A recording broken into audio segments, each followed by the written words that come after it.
Часто ли вам говорили в детстве, что вы красивые? Мне в детстве часто. Помогло ли мне это в жизни? Скорее всего, нет. Сейчас у большинства людей такое мнение, что внешность вообще играет большую роль. К ним относятся намного лучше, чем они заслуживают. Но мне кажется, внешность это не прям самое основное. Да, для первого впечатления это. Если ты красивенький ребенок, к тебе будут на самом деле очень хорошо относиться. Я имею в виду учителей или воспитателей. Мне в детстве говорили, что я красивая часто. Сейчас, конечно, уже возраст и все такое, надо уже как бы понимать, что я прекрасно понимаю, что внешность уже идет на последний план. Но вот если брать детство, то да, учителя и воспитатели действительно к красивеньким детям относятся как-то более привязаннее, что ли. Взять, допустим, моих детей. У меня две девочки. Первая отходила в садик. Сейчас у меня вторая девочка ходит в садик. И вот сравнивая, как первая дочь у меня ходила в садик и как сейчас вторая дочь у меня ходит в садик, это просто земля и небо. Если в том садике, допустим, ей никогда не говорили, что она красавица, то сейчас второй дочери просто каждый божий день. С утра: привет, красавица, обнимаются, там все такое. Собираешь из садика, опять: пока, красавица, приходи завтра. С первой же дочерью такого не было. Ее даже, в общем-то, и никогда и не хвалили. Сейчас мне скажут: нет, это, скорее всего, зависит от воспитателя. Да, возможно. Я поэтому и другой садик для второй дочери и выбрала. Скорее, возможно, да, возможно, да. Но, опять же, я наблюдаю за другими детьми тоже. Как к другим детям относятся. И что в первом случае там тоже были любимчики. В отличие от моей дочери первой. Вот я забираю свою дочь из садика, это просто воспитательница тискает, постоянно говорит: красавица, красавица, красавица, принцесса, там все такое. Помогло ли мне то, что я была красавицей в школе? Ну, не знаю, ко мне не так, чтобы прямо так относились. Скорее всего, даже наоборот. Я не помню, если честно, но я прекрасно помню, что все остальные одноклассники просто ненавидели меня за все что угодно. За большие глаза, за длинные волосы, за уши, за цвет кожи. Ну, знаете, когда дети не взлюбят кого-то, они найдут причину. Им вообще, в принципе-то, и причина-то никакая не нужна. То, что мне все детство говорили, что я красавица, мне это особо-то не помогло. Я не считала себя какой-то уродиной, но и самой красавицей я тоже себя никогда не считала. У меня было очень много комплексов. Мало иметь красивую внешность, надо еще и иметь наглость. Помимо всего прочего, мне еще в детстве говорили, что я очень скромная. Мне кажется, что все-таки мало быть просто красавицей, ухоженной, нужно иметь какую-то долю наглости и пофигизма. Уметь ступать по головам, можно так сказать. Мало знать, что ты, допустим, симпатичная. Но если ты не уверена в себе, у тебя комплексы, то как бы ты будешь просто сидеть на месте и постоянно думать: нет, ну если я туда подамся, у меня ничего не получится. Наглость — второе счастье, как говорят. Ну, еще, конечно, помимо наглости, еще, конечно, лучше бы еще и обзавестись какими-то связями. И это вообще без этого, мне кажется, никуда, потому что со ними. Ну, в общем, да, мы про связи говорим, так что, возможно, и с ними. В общем, с ними как-то, знаете, проще. Надо быть понаглее и еще и связи иметь, и все, у тебя как бы все будет. А плюс, если ты еще и красавица, и красавец, то вообще все дороги открыты. Это, опять же, мое субъективное мнение. Да взять этот же интернет. Когда вам показывают красивенького, миленького ребеночка, мы же смотрим, умиляемся. Это как показать, это как смотреть котят. в интернете, да, на ютубчике. Они же такие миленькие, пушистые, такие забавные. Также и дети красивенькие. Мы их смотрим, мы улыбаемся. Ми-ми-ми такие, да. А если нам попадается какой-то, ну, не такой. Ну, знаете, дети, они же разные. По детям вообще красоту мерить, это вообще самое такое отвратное, морально неприятное, морально недопустимое, я считаю. Детскость, она же проходит. Я вообще считаю, что некрасивых людей не бывает. Бывают моральные уроды, которые так считают. Простите. Я вот, допустим, не понимаю. Передо мной здесь стоит какой-то человек, да, которого я еще не знаю, впервые вижу. Я не смогу сразу сказать красивый, ну, в смысле, ох, он красивый, что, капец просто. Или сказать, о, господи, какой-то он неприятный. Я люблю присматриваться к людям. Я вообще люблю наблюдать. Мне нравится наблюдать за их эмоциями. Мое мировоззрение дурацкое. Я девушка средней внешности. Вот я сейчас уже девушка средней внешности. Не знаю, как я раньше была. Субъективно я сейчас могу сказать, что да, я уже девушка, я женщина, давайте так, уже женщина средней внешности, потому что я уже просто все. Я уже реально подхожу под среднюю внешность, под среднюю российскую внешность. Давайте будем честны. Не весь мир живет в интернете. Если выйти на улицу, там очень много людей, очень много обычных людей. И они не выглядят как инстаграм-модели. Они выглядят как обычные люди. Средняя внешность — это вот средняя внешность. Вот выйди на улицу, посмотри. Да. Вот этот вот тренд в ТикТоке. Я девушка средней внешности, и у меня нихуя не получается. У тебя нихуя не получается, во-первых, потому что ты ноешь. Во-вторых, потому что ты не уверена в себе. В-третьих, потому что ты не умеешь говорить, да мне похуй. Мне пофиг то, что обо мне подумают. Мне пофиг, как это выглядит со стороны. Мне пофиг, я просто хочу это сделать, и я сделаю. Вот мне, скорее всего, вот этого в жизни и не хватало. Вот идет мужчина с пивным животик, а идет с гордо поднятой головой и еще вот типа я красавец. Вот такую вот уверенность надо. Из-за того, что мне все детство говорили, что я очень красивенькая, мне в жизни это никак не помогло, потому что меня булили буквально с 1 по 9 класс, и я с этим ничего сделать не могла. Я не могла пожаловаться никому. Ну, в общем-то, такого и понятия, когда я в школе училась, как буллинг, не было. Ну, просто дети. Мы же дети. Дети играют. Да, у детей такой бывает характер. Они потом сами перестанут. Как мне мама говорила, знаете, не обращай внимания, они перестанут. Но они не переставали. Как на меня это повлияло? Очень плохо. Если раньше я была скромной, то после школы я просто была мега неуверена в себе. Я, можно сказать, была забитым человеком. Мне перестала нравиться моя внешность. У меня появилась куча комплексов, которые до сих пор мешают мне, от которых я никак не могу избавиться. Мне казалось, что что-то я, если что-то я сделаю, меня будут осуждать, смеяться надо мной. Потом еще всем рассказывают, что я сделала какую-то фигню, а в эпоху интернета это так страшно. Особенно, когда вот сейчас я снимаю видео, и я даже где-то в глубине там в своей голове до сих пор думаю об этом, что я занимаюсь какой-то фигней.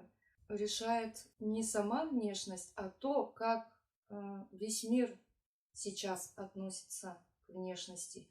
Вот если раньше говорили, что внешность не главное, и все в это верили. Большинство считало, что да, внешность не главное. Внешность это временно. Мы повзрослеем, мы постареем, с нами останутся только опыт, то, что мы сделали хорошего, то, что мы сделали плохого, репутация, уважение. То сейчас большинство в этом мире действительно зациклено на внешности. Не на своей внешности, а на внешности чужой.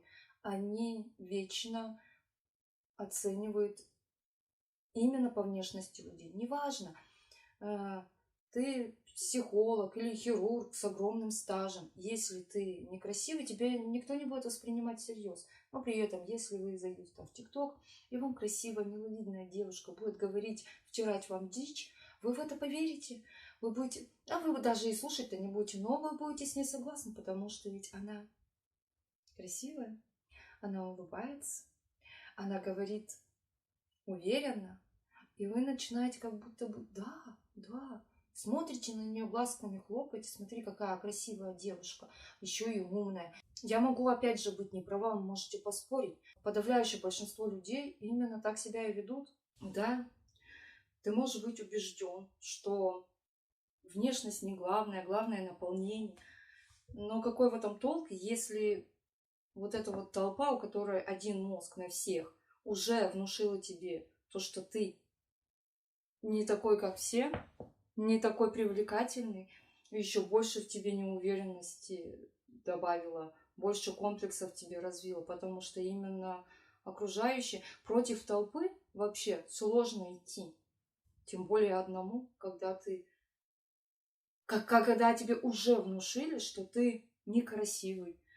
Я не знаю, как с этим бороться на самом деле. Я вот сижу вот так, вместо того, чтобы выпрямиться, голову поднять.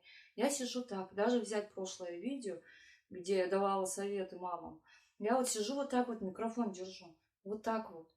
Вместо того, чтобы выпрямиться, нормально взять микрофон или хотя бы прилепить его, хотя он вообще даже и не работал. Я понятия не имею, как. Как справиться с тем, что в тебя уже вложили. Ты некрасивая, что у тебя куча комплексов. Даже я хочу избавиться от собственных комплексов. Мне уже 37, а у меня до сих пор вот эта вот зажатость, неуверенность в себе. Да, я могу сколько угодно говорить, что мне пофигу на чужое мнение. Да, я могу миллион раз говорить, что у меня с возрастом появились свои принципы, свои убеждения, как меня никто не переубедит, но все равно все, что в меня до этого вложили, от этого за раз вот так вот не избавишься. Я действительно чувствую себя неловко, я чувствую себя неуверенно, я даже под фильтрами, прости господи, потому что да, я чувствую, что я некрасива. Мне можно сколько угодно говорить комплиментов, мне можно сколько угодно говорить, что я красивая, но видео-то я снимаю под фильтрами. Я сама-то себе не нравлюсь. Мне все время кажется, что я говорю какую-то херню. Мне все время кажется, что я говорю не о том. Потом мне кажется, что меня не поймут. И я обязательно вырежу большую часть из этого видео. И оставлю только то, что хотя бы чтобы какая-то была смысловая нагрузка. Как стать пофигистом? Как вообще найти уверенность в себе? Как избавиться от комплексов? Я понятия не имею. Некоторые говорят, просто тебе нужен тот человек, который примет тебя такой, какая ты есть. Девушка средней внешности, которая уже там мусор в голове, которая уже просыпается с утра, смотрит на себя в зеркало, и, господи, какие мешки под глазами, как я выйду на улицу, со мной никто не познакомится. Вот так вот ко мне никто не подойдет, никто не напишет. Вот так вот, просто потому что вот ты такая, какая ты есть. Нет, приходится как будто бы изъебываться, приходится что-то выкручиваться, делать вид, что ты доказывать кому-то, что ты вот посмотри, какая я. Вот у меня такое образование, у меня такие навыки, у меня куча хобби. И вообще, я самый добрый человек на свете.